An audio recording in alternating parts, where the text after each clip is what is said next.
Good afternoon, everyone, and welcome to our Friday legislative webinar. My name is Kevin Toon. I'm the communications director for the LOC, and I'm sitting in this week for Patty Mulvihill. She is with our board of directors at their first meeting of the year over in Condon. A couple of housekeeping issues to cover quickly. If you have not yet done so, please make sure your microphone is muted. Second, we will end this webinar promptly at 1 p.m. Also, please update your screen name to show us the city that you represent. There are instructions to do so in the chat. And as usual, we have a lot of information to provide today, and so we'll do our best to move through it quickly and give us plenty of time to take questions at the end of our presentations from our lobbyists. Here's a quick overview of what we're going to talk about today. Legislative Director Jim McCauley is here to give us an overview of the session at the halfway mark. We'll also be hearing from lobbyist Scott Winkles about Measure 110 reform and recreational immunity. And we'll be hearing from lobbyist Ariel Nelson about the governor's housing package, as well as the housing budget bill, water infrastructure investments, Housing Oregon's workforce infrastructure funding, and UGB referrals. And once we're done with that, we'll do our usual Q&A. Because of the volume of information that we're going to present to you today, we're going to hold all questions until the end of the presentations. If you have a question, please raise your Zoom hand or type a question in the chat, and I and LLC staff will do our best to make sure we note who raised their hands or posed a question in what order. So let's begin, and I'm going to turn it over to Jim McCauley, Legislative Director. Jim, a lot of media reports this week indicating we've reached the halfway point of the short session. Can you bring us up to speed on some of the big picture developments of this last week and what we can expect moving forward? Certainly. Thanks very much. Appreciate everybody joining us on Friday. Yes, we've reached the halfway point. And that's always a good calendar point for lobbyists to hit because it means we've only got the other half to go.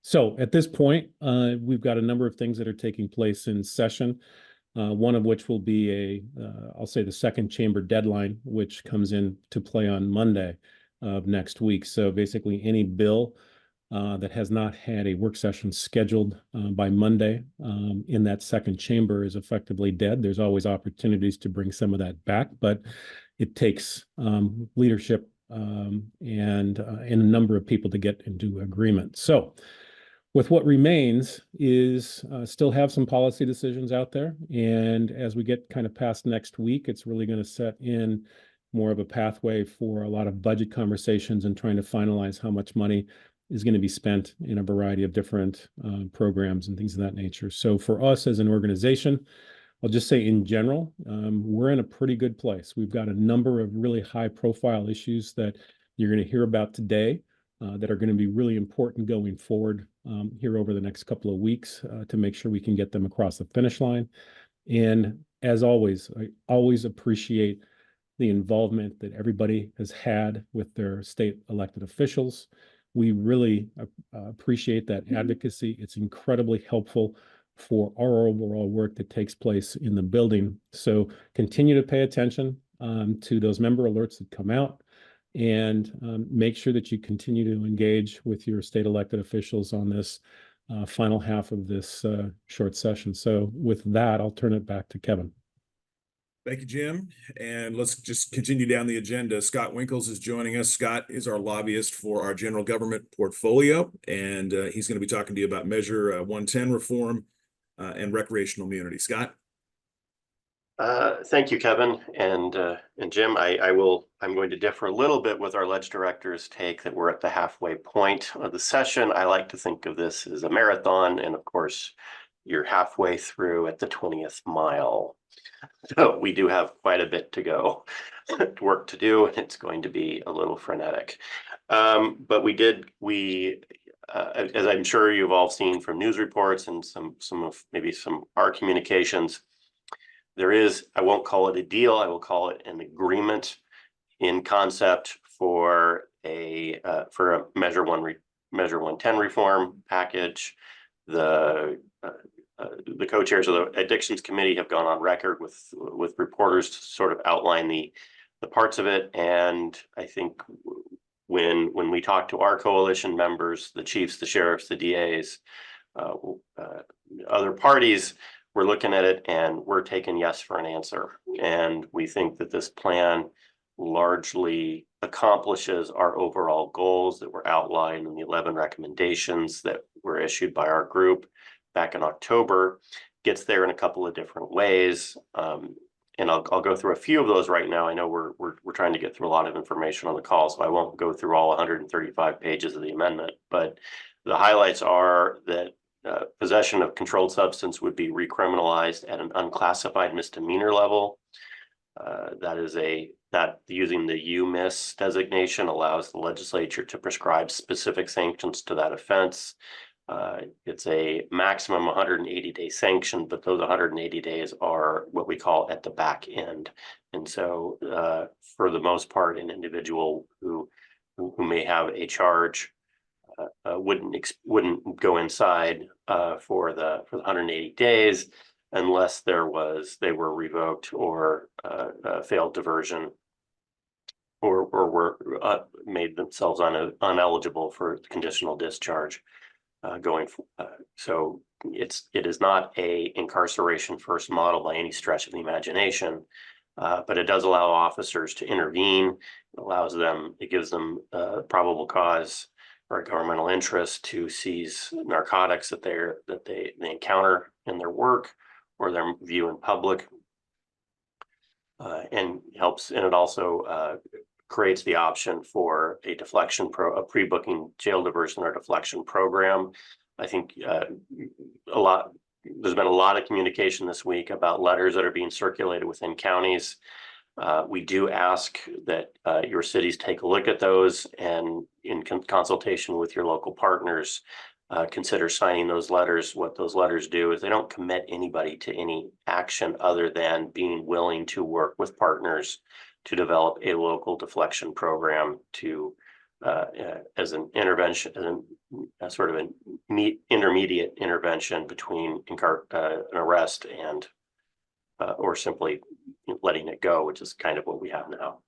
So the more interest we show in willingness on the part of local governments to participate in developing a deflection program, then the stronger our case is to fund the appropriation for these services adequately.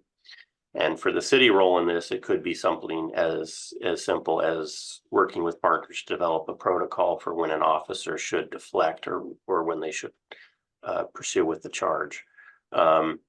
That's what we're asking folks to do. We know that this bill is going to be revisited in 25.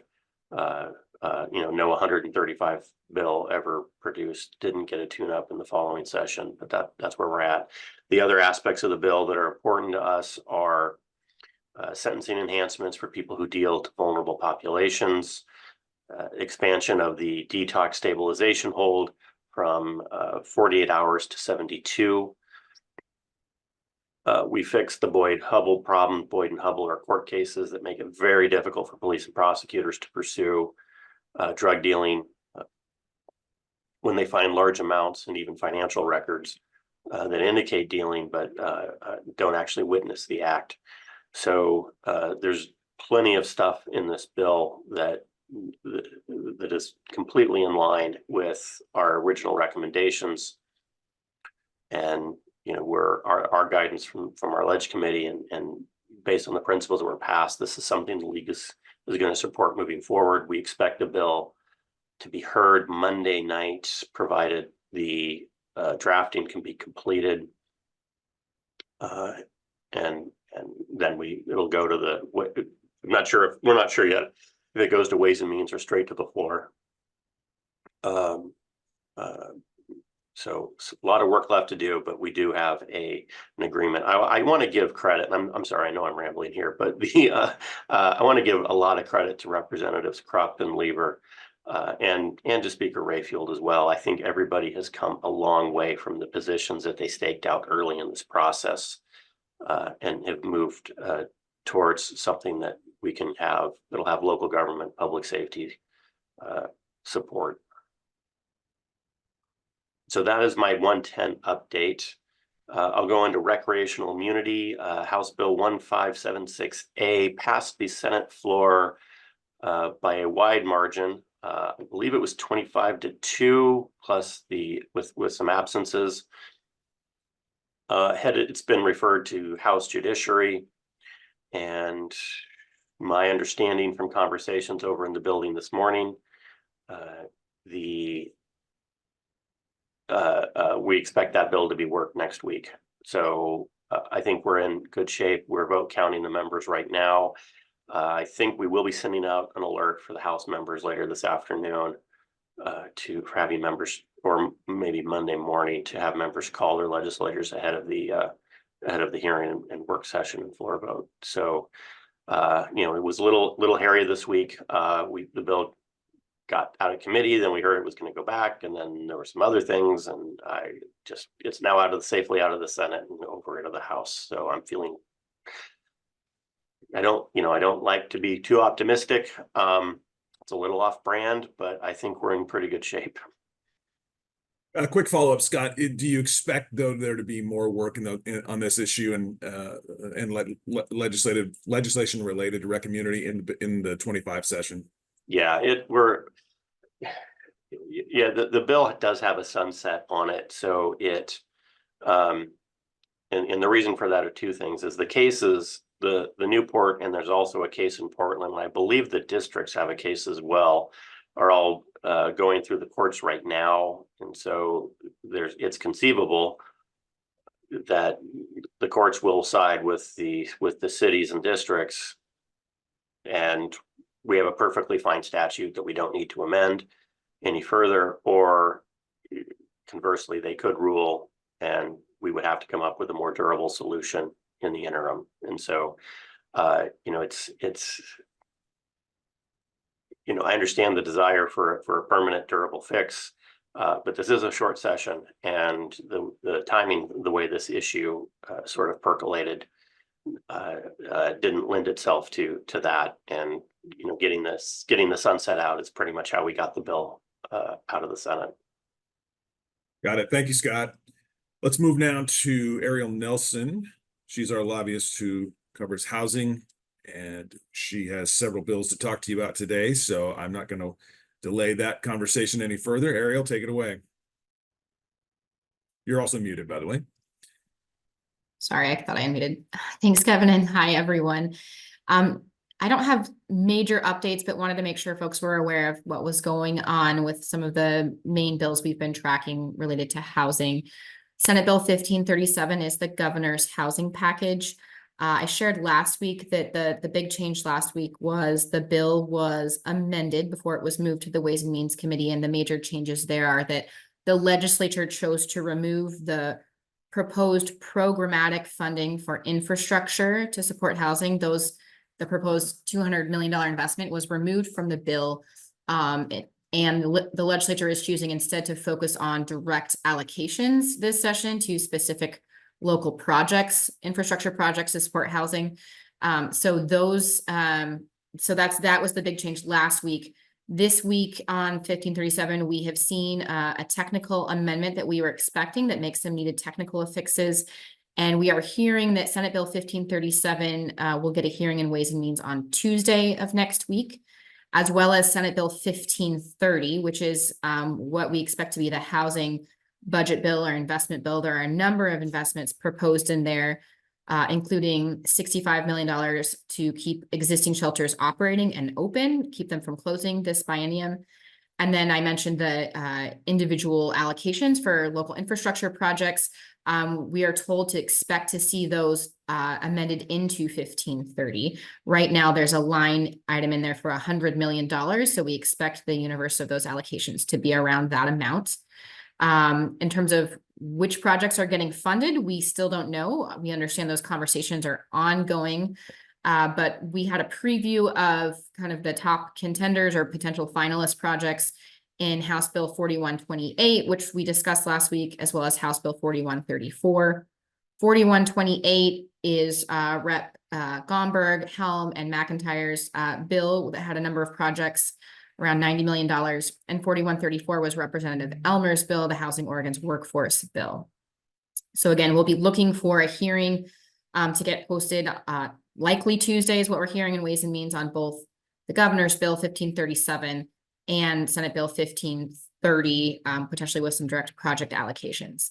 Now, there is also, I think most of you are familiar with the capital construction process. Every session there is a capital construction hearing and bills around specific allocation of grants, whether that's general fund or bond allocations. And there we may see some infrastructure projects kind of spit out in that bill. That's an end of session bill. So if you are a city who completed a capital construction form with your local legislator and they submitted that, you might want to look at, both 1530 and a yet to be identified end of session budget bill that could also be a place where we see local funding go. So that's it on the kind of general housing and infrastructure front. I did want to mention one hearing that happened this week, bill we've talked about in previous calls. House Bill 4026 was a placeholder bill in the House Rules Committee. It was a study on elections. It was amended, there's a proposed amendment, I should say, a -1 that received a hearing this past Tuesday in the House Rules Committee, and this is related to UGB referrals, and it's related, but it's really a statewide impact. You may be familiar with the situation in the city of North Plains, where they are going through the regular land use process for a UGB expansion that has since been referred to the ballot by Citizen Initiative. So the bill that we are working on in this -1 amendment to House Bill 4026 would make it so that UGB expansions are not eligible for referendum and cannot be referred to the ballot, and affirms the land use process and LCDC, the Land Conservation and Development Commission at DLCD, Department of Land Conservation Development, as the final decision. This is to provide cities with more predictability in the land use process, which is already fairly extensive. It's a multi-year process with extensive citizen engagement through Goal 1 in the land use process, multiple opportunities to appeal at the local and state level, and to LUBA. So that is a bill that the LLC supports. If you're looking for an interesting hearing, I can send you the link. There was a legislative council opinion about whether it was constitutional or not. We got that confirmed, and we're hearing it is supposed to get scheduled for a work session to pass out of the House Rules Committee, but waiting to see that get posted. And that's it from my end, Kevin. Very good. Thank you, Ariel. We're going to move to question and answers, and couple of notes. Obviously, the LLC has more than just the 3 lobbyists you've heard from. So if there are questions for lobbyists that are tackling other issues, please feel free to throw those out. You can ask a question in one of 2 ways. Put a question, which we already have a couple in the chat, which I'm keeping track of, or just simply raise your Zoom hand on your screen. We'll see that, and we'll be able to move you to the front of the queue. So we'll just dive right into Q&A. I'm going to start with the chat. We have a question from the city of Molalla from Councilor Newland. This is for you, Scott, regarding Measure 110. Would it really depend on the DA county by county and how they choose to prosecute it? It would, sort of. So, and I'll try to explain that as best I can. The bill does encourage a DA to dismiss on completion of diversion or deflection or law enforcement assisted deflection programs that are funded in the bill. It also, however, prohibits the court from imposing a term of incarceration on the front end. And so there are circumstances where that could happen. But it would go to the 180 days would be part of a sanction, a community correction sanction or revocation for failure to comply with the program, which could be using while on probation, it could be reoffending, or committing an unrelated crime that would revoke the community corrections terms. So there is discretion on the charge, but the sanctioning is prescribed in statute.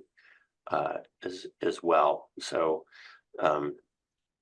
yeah, we got this.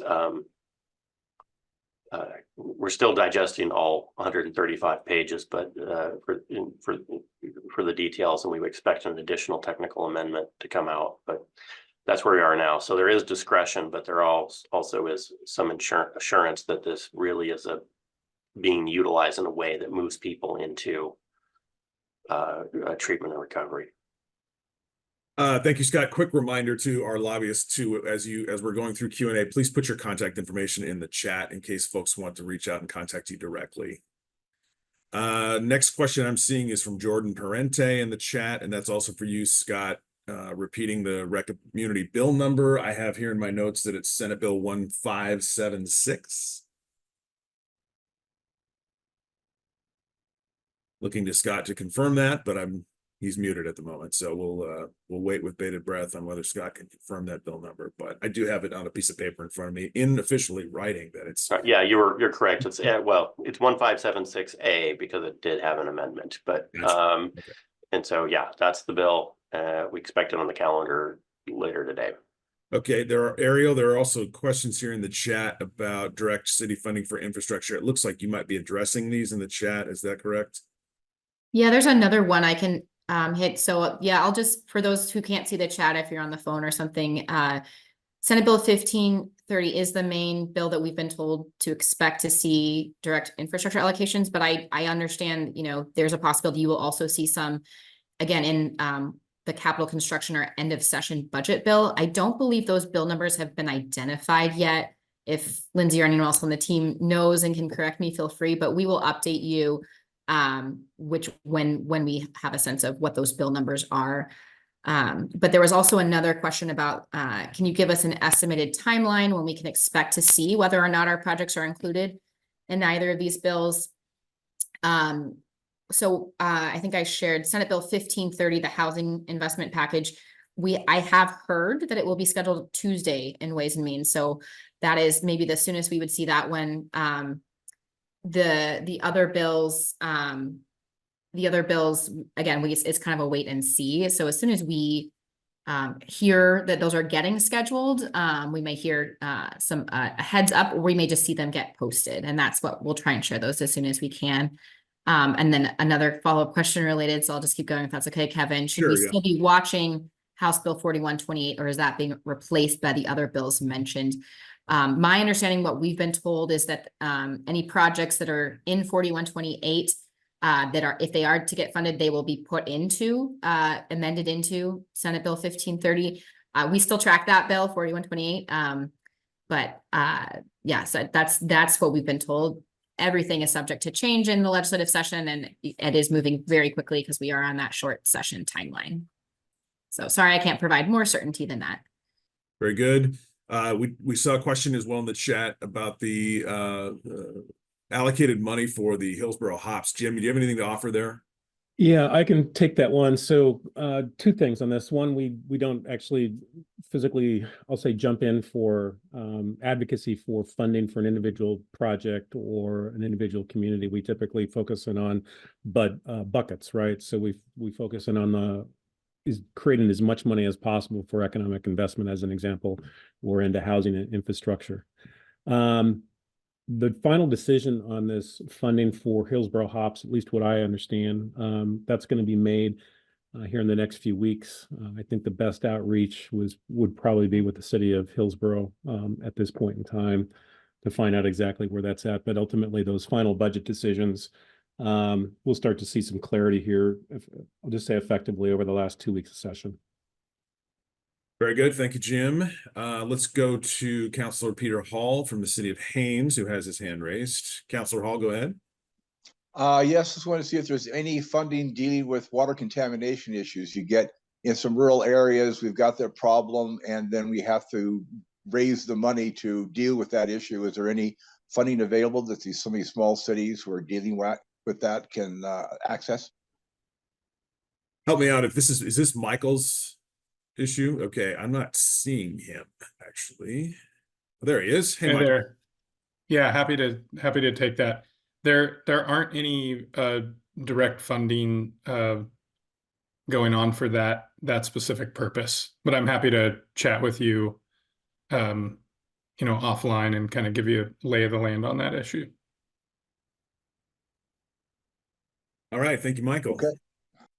And thank you, Counselor Hall. I'm not seeing any additional questions, but having done a number of these, I know that once I start saying, or the host starts saying we don't see any more questions, we start to see them pop up. So we're going to just talk a little slow here to try to finish this up. I will just give you a couple of announcements. We will continue to do legislative updates on Fridays at noon for the remainder of the session. We will also have a wrap up, if you will, of the entire short session, probably a week after Sine Die. That's sort of like our goal. It might be 1 or 2 weeks, depending on how much detail we have to pull together. So keep joining us 12 noon on Fridays for more of these updates. Also want to let you know, if you haven't signed up already, the LLC Spring Conference is scheduled for April 25th and 26th in Klamath Falls. We are nearing capacity, but there still is opportunity to register, so I strongly encourage you to do that. And if you haven't looked at it already, the league has launched a new advocacy tool on its website, our Lobbying 101 Toolkit, and you can access that through our homepage. We just added a new video by one of our lobbyists this week, Nolan Plesha, about developing legislative relationships. So check that out. It's also available to you through today's LLC Bulletin, which should be going out anytime. Not seeing any further questions, I am going to wrap it up and wish you all a wonderful weekend. Thank you, everybody, for joining us.